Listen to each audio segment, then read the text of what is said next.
Cambridge English, IELTS 11, Tests 1 to 4. Published by Cambridge University Press and Cambridge English Language Assessment 2016. This recording is copyright. CD 1. Test 1. You will hear a number of different recordings, and you will have to answer questions on what you hear. There will be time for you to read the instructions and questions, and you will have a chance to check your work. All the recordings will be played once only. The test is in 4 sections. At the end of the test, you will be given 10 minutes to transfer your answers to an answer sheet. Now turn to Section 1. Section 1. You will hear a telephone conversation between an official at a village hall and a woman who wants to hire a public room. First, you have some time to look at questions 1 to 6.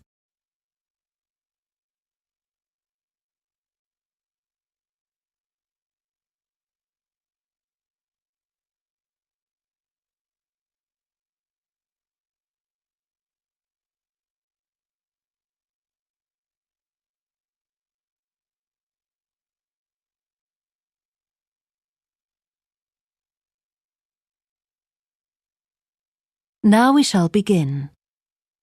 You should answer the questions as you listen, because you will not hear the recording a second time. Listen carefully and answer questions 1 to 6. Hello? Oh, hello. I wanted to inquire about hiring a room in the village hall for the evening of September the 1st. Let me just see. Yes, we have both rooms available that evening. There's our main hall, that's got seating for 200 people. Or there's the Charlton room. Sorry? The Charlton room. CHARLTON.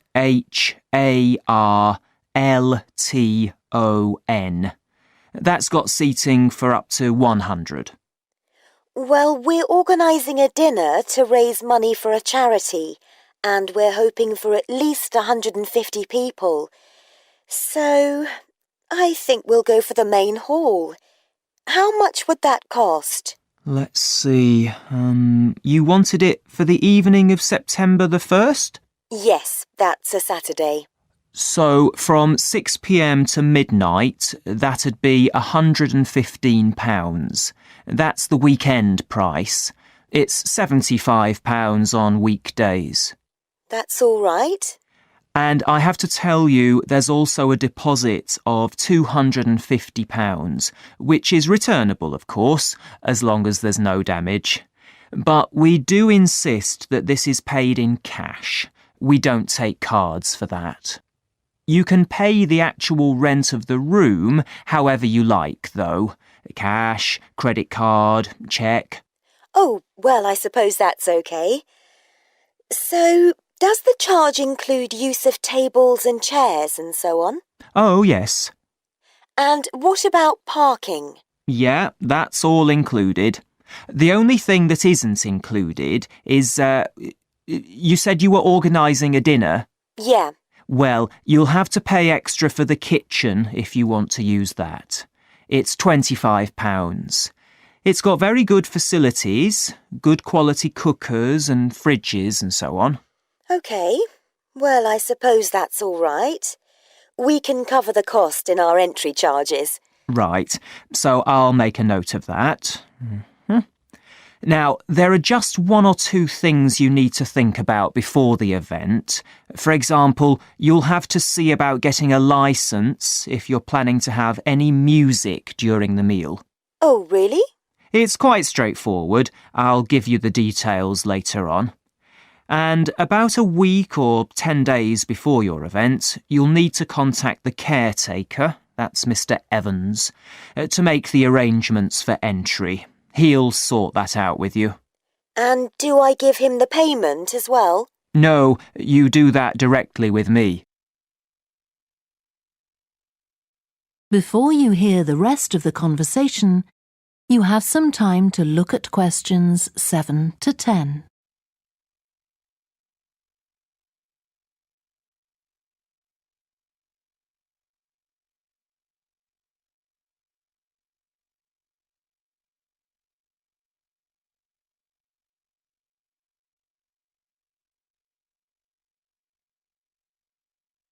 Now listen and answer questions 7 to 10. Right. Now, is there anything I need to know about what happens during the event? Well, as you'll be aware, of course, the building is no smoking throughout. Of course. Now, are you having a band? Yes. Well, they'll have a lot of equipment, so rather than using the front door, they should park their van round the back and use the stage door there. You can open that from inside, but don't forget to lock it at the end. OK. And talking of bands, I'm sure I don't need to tell you this, but you must make sure that no one fiddles about with the black box by the fire door. That's a system that cuts in when the volume reaches a certain level. It's a legal requirement. Sure. Anyway, we want people to be able to talk to one another, so we don't want anything too loud. Oh, that reminds me. We'll be having speeches. Are there any microphones available? Yup, just let the caretaker know. He'll get those for you. Right, now, when the event is over, we do ask that the premises are left in good condition.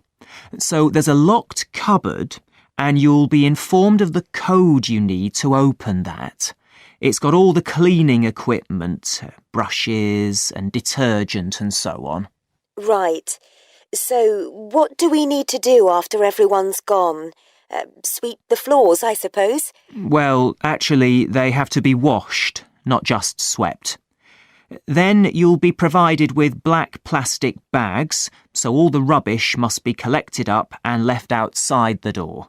Of course. We'll make sure everything's left tidy. Oh, and I forgot to ask. I presume we can have decorations in the room?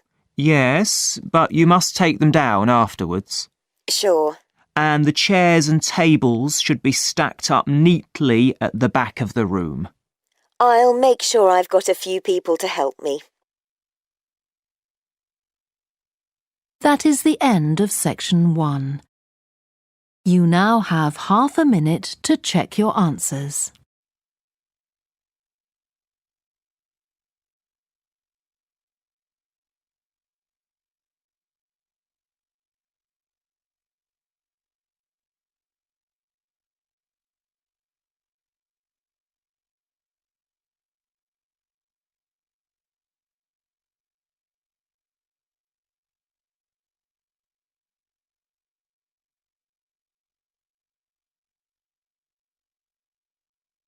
Now turn to section 2.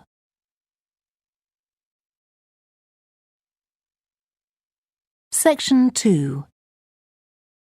You will hear a guide talking to a group of visitors to a farm. First, you have some time to look at questions 11 to 14.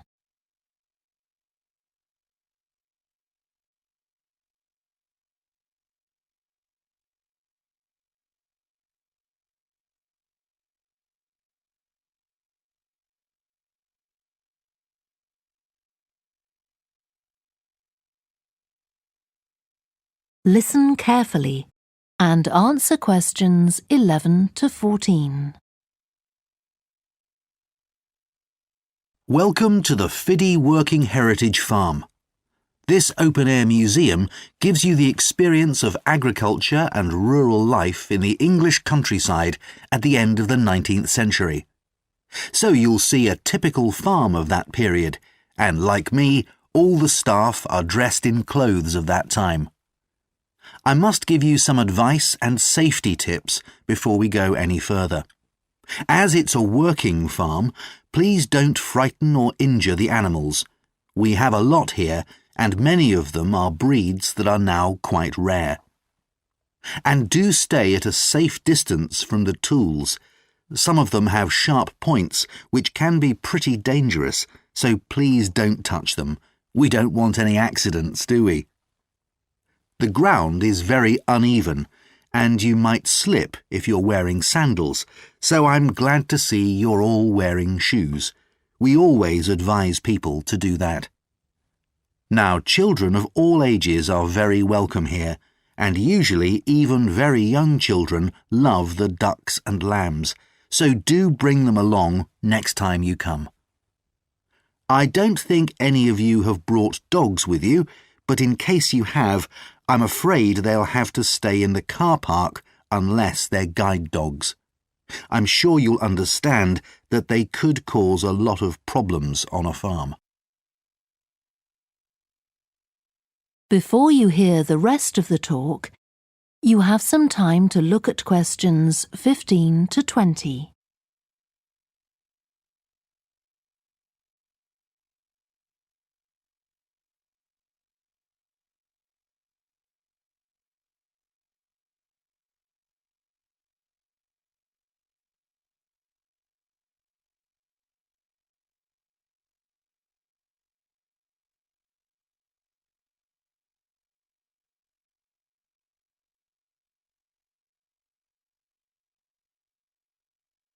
Now listen and answer questions 15 to 20.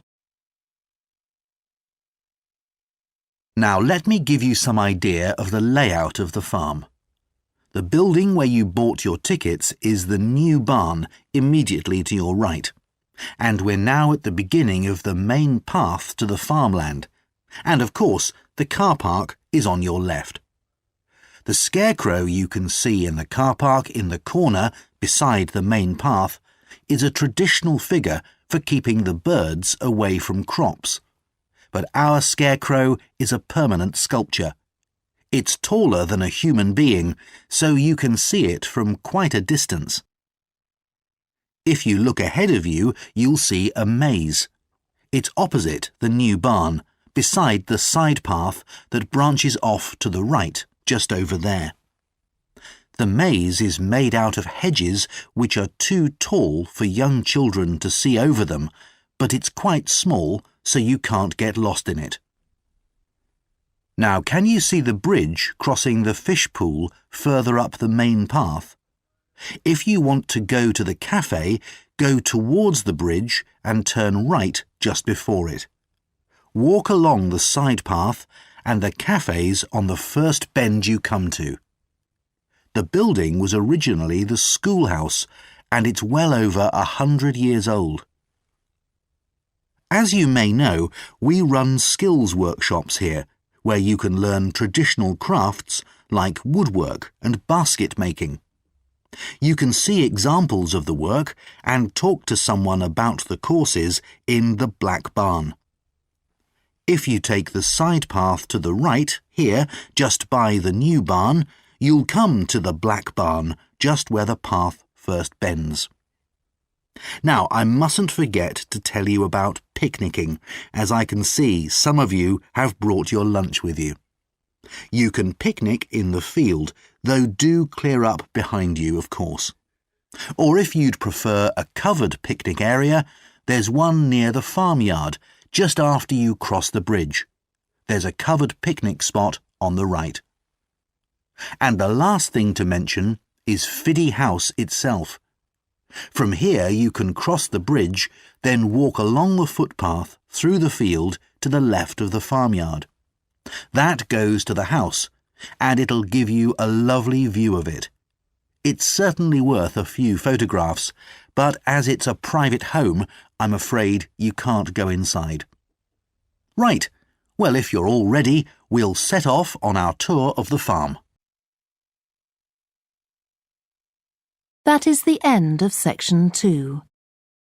You now have half a minute to check your answers.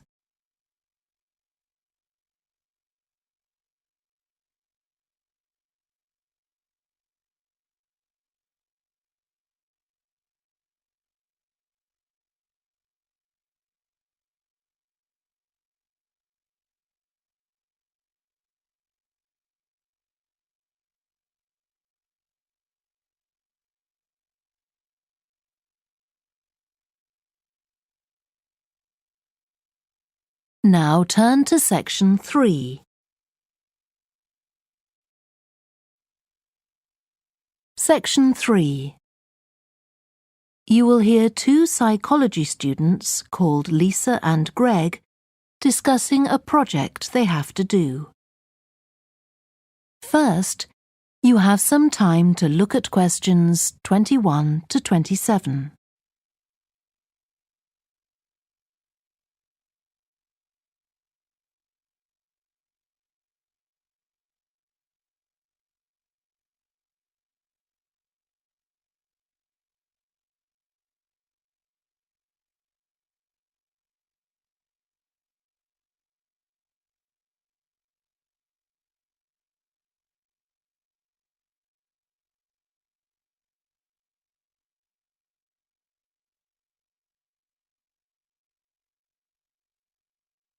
Now listen carefully and answer questions 21 to 27.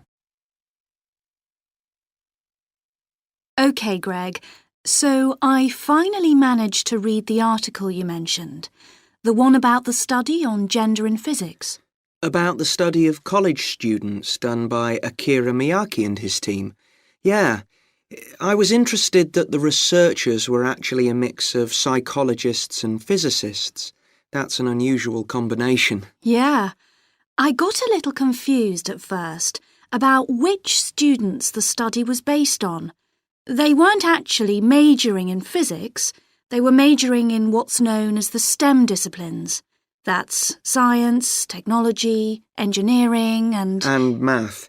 Yes, but they were all doing physics courses as part of their studies. That's correct. So, as I understood it, Miyake and co. started from the fact that women are underrepresented in introductory physics courses at college, and also that, on average, the women who do enrol on these courses perform more poorly than the men. No one really knows why this is the case.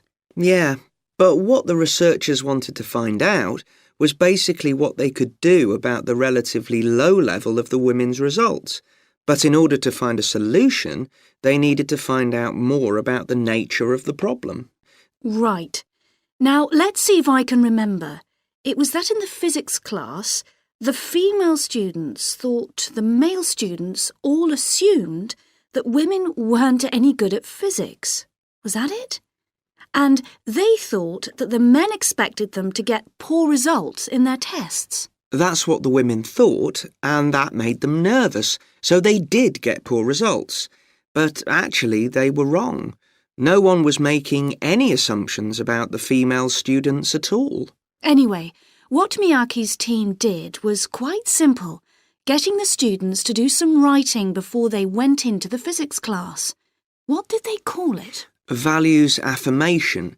They had to write an essay focusing on things that were significant to them, not particularly to do with the subject they were studying, but more general things like music or people who mattered to them. Right.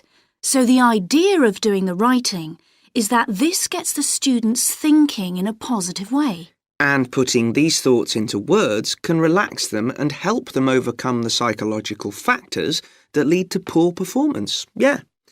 But what the researchers in the study hadn't expected was that this one activity raised the women's physics grades from the C to the B range. A huge change. Pity it wasn't to an A, but still. No, but it does suggest that the women were seriously underperforming beforehand in comparison with the men. Yes.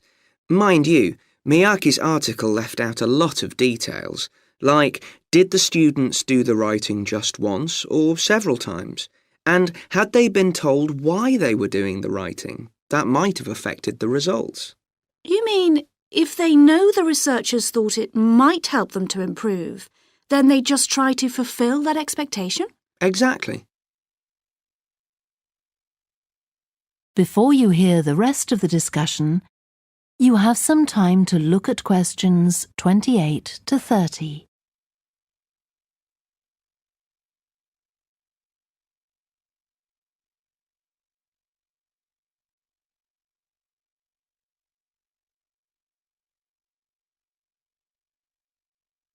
Now listen and answer questions 28 to 30.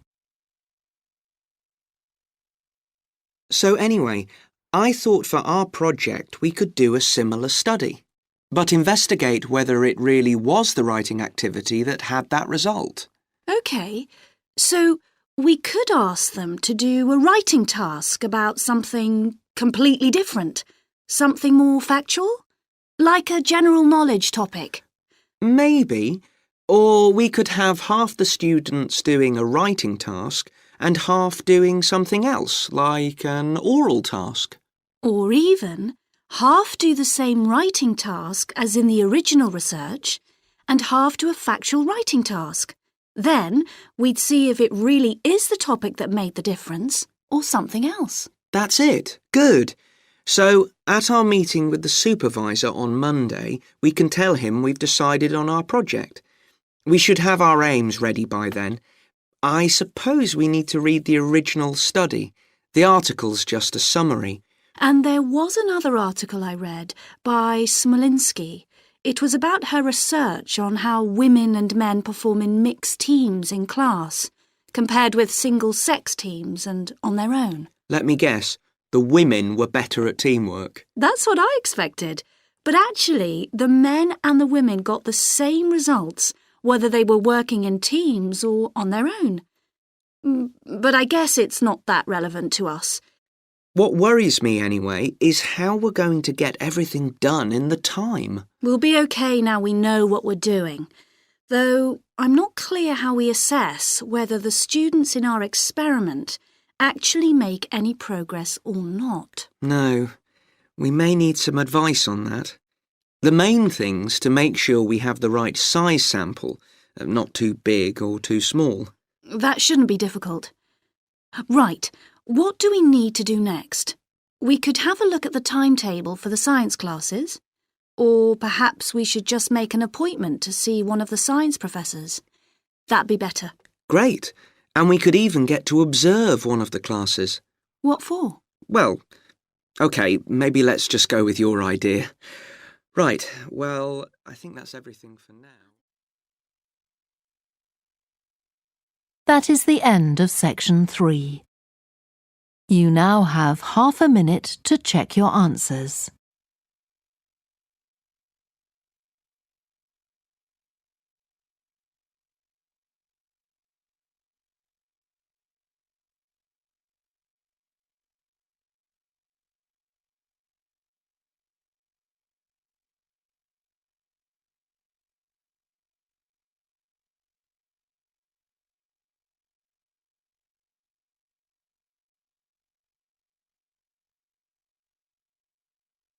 Now turn to section 4.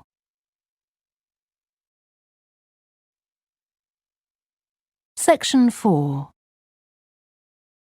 You will hear part of a student presentation about the variety of different species that live in the world's oceans.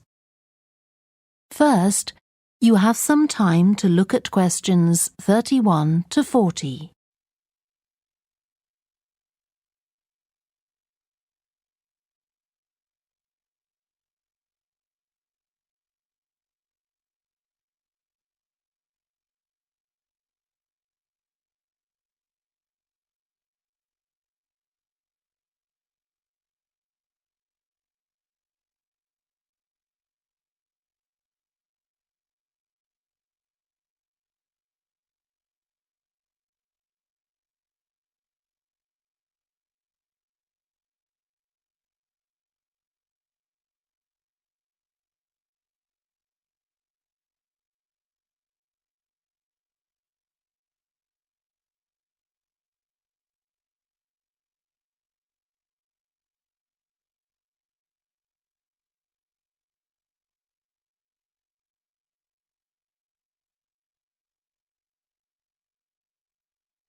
Now listen carefully and answer questions 31 to 40.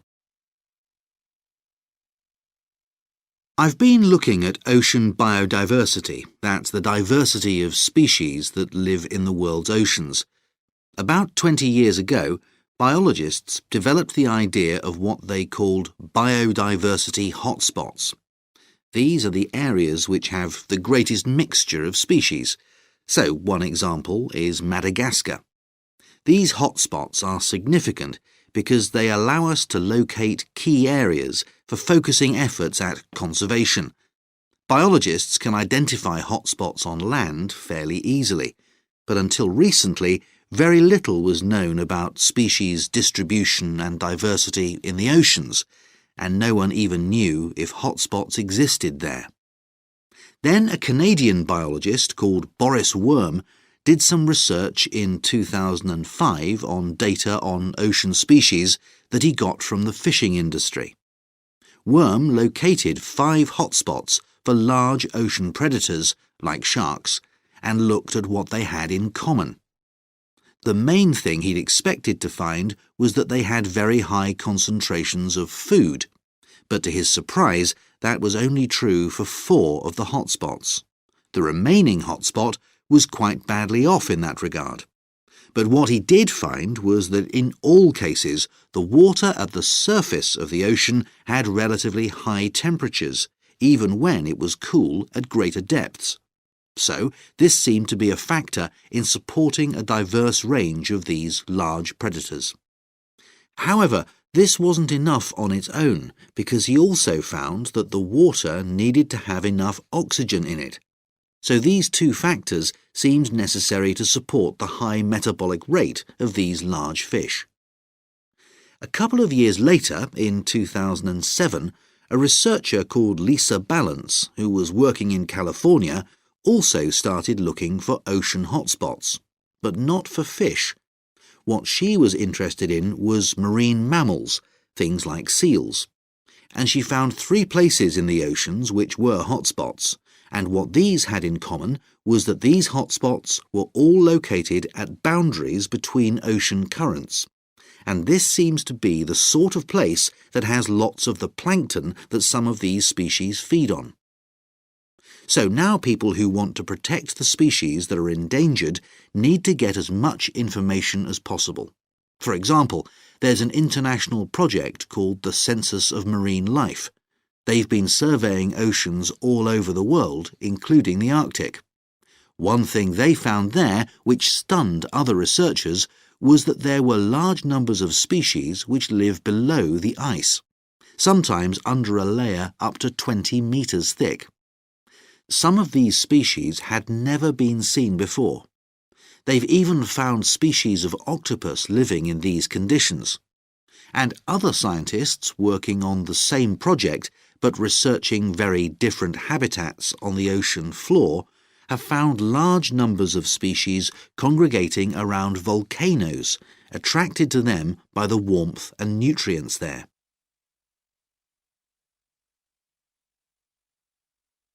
However, biologists still don't know how serious the threat to their survival is for each individual species.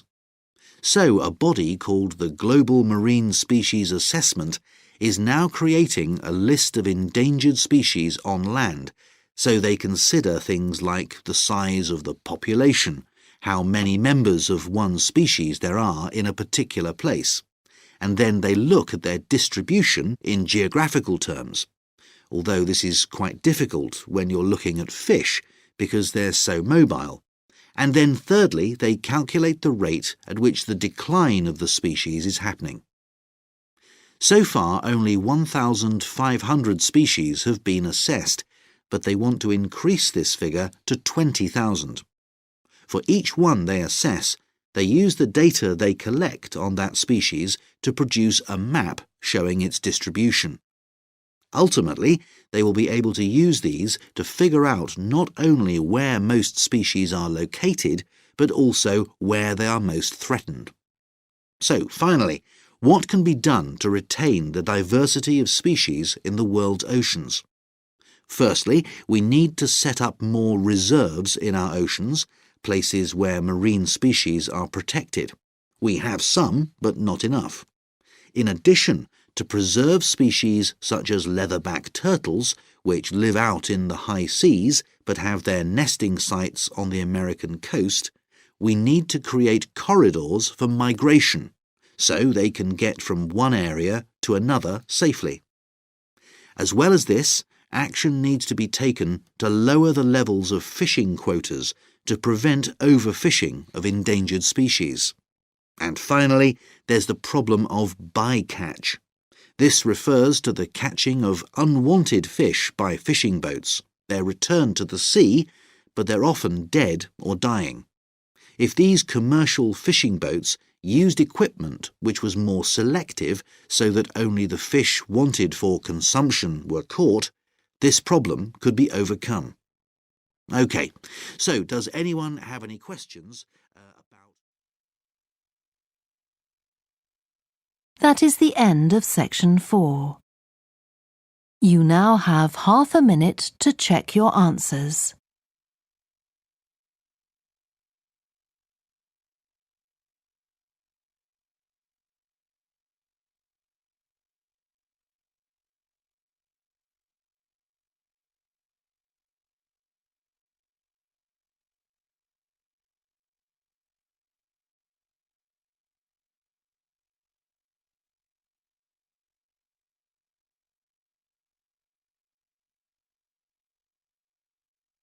That is the end of the listening test.